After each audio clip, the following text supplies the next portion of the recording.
उबलते हुए आलूओं में मटर डाल दें और कमाल देखें। जी हाँ, अस्सलाम वालेकुम। इस रमज़ान अगर अफ्तारी में वक्त बहुत ही कम रह गया है तो उबलते हुए आलूओं में मटर डाल दें और फिर आप देखेंगे इसका कमाल। तो यहाँ पे बनाना शुरू करते हैं। यहाँ पे मैंने 2 उबले हुए आलू ले लिए, इनको अच्छे से हम ग्रेट कर लेंगे। तो आलूओं को मैंने ग्रेट कर लिया है। अब हम इसमें उबले हुए मटर डाल देंगे जो कि मैंने लिए हैं आधा कप। अब हम इनको अच्छे से मैश करेंगे। मैश आप हाथों की मदद से भी कर सकते हैं, लेकिन मैं मैशर की मदद से इनको मैश कर लूँगी।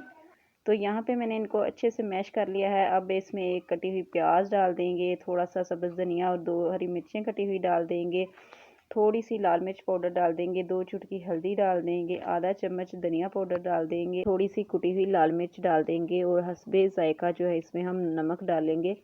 तो अब हम थोड़े से ब्रेड क्रम्स लिए हैं, इसमें मैंने वो शामिल कर दिए हैं। तकरीबन 4 से 5 टेबल स्पून जो हैं ब्रेड क्रम्स हैं।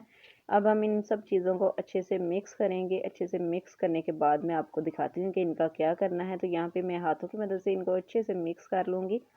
तो यहाँ पे ये अच्छे से मिक्स हो चुके हैं। अब हम इनके कबाब तैयार करेंगे। तो यहाँ पे हम प्लेट ले लेंगे, एक हाथों को अच्छी तरह से ग्रीस कर लेंगे घी की मदद से। अब हमने थोड़ा सा पोर्शन लेना है और हाथों की मदद से गोल करते हुए इसकी बॉल बना लेंगे और बाद में इसको गोल शेप दे देंगे। तो यहाँ पे मैं इसी तरह से सारे अपने कबाब रेडी कर लेती हूँ। बहुत ही आसान तरीका है ये कबाब बनाने का। इतनी टेस्टी और इतनी यम्मी बनेगी कि आप एक बार बनाएंगे तो हैरान रह जाएंगे। तो यहाँ पे मैं सारे कबाब इसी तरह से रेडी करती हूँ, फिर मैं आपको दिखाती हूँ इनकी लुक। तो माशाल्लाह से अल्हम्दुलिल्लाह कबाब हमारे सारे रेडी हो चुके हैं। अब हम इनको फ्राई करेंगे। तो फ्राई के लिए मैंने घी गर्म होने के लिए रख दिया था। अब मैंने यहाँ पे एक अंडा ले लिया है, अंडे को मैंने अच्छी तरह से फेंट लिया है। अंडे को आपने अच्छी तरह से फेंटना है। तो हम एक एक कबाब उठाते जाएंगे और अंडे में डिप करते जाएंगे और इनको ऐसे ही फ्राई करते जाएंगे। तो यहाँ पे मैं सारे कबाब इसी तरह से डाल दूँगी और इनको फ्राई कर लूँगी। तो तकरीबन 6 से 7 कबाब जो है वो मैंने एक दफ़ा ही डाल दिए थे। तो यहाँ पे हमारे कबाब फ्राई हो रहे हैं। इनको गोल्डन फ्राई करेंगे दोनों तरफ से। जब गोल्डन सा प्यारा सा कलर आ जाएगा तो हम इनको निकाल लेंगे। तो यहाँ पे हमारे कबाब माशाल्लाह से गोल्डन हो चुके हैं। अब हम इनको निकाल लेते हैं प्लेट में। तो ये देखिए माशाल्लाह से हमारे कबाब कितने मज़े के, बहुत ही टेस्टी कबाब हमारे रेडी हो चुके हैं।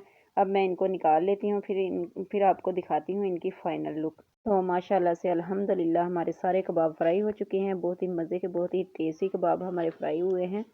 तो अगर आपको वीडियो अच्छी लगी हो तो वीडियो को लाइक कीजिएगा, चैनल पे नए हैं तो चैनल को सब्सक्राइब कर लीजिएगा और साथ में बेल का बटन भी दबा दिया करें ताकि मेरी आने वाली हर वीडियो का नोटिफिकेशन आपको टाइम से मिलता रहे।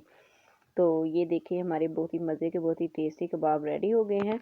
और अगर आप रमज़ान में बनाएंगे, इफ्तारी में वक्त बहुत ही कम है, तो ये झटपट से बन के तैयार हो जाते हैं। मिलते हैं नेक्स्ट वीडियो में, तब तक के लिए अल्लाह हाफिज़।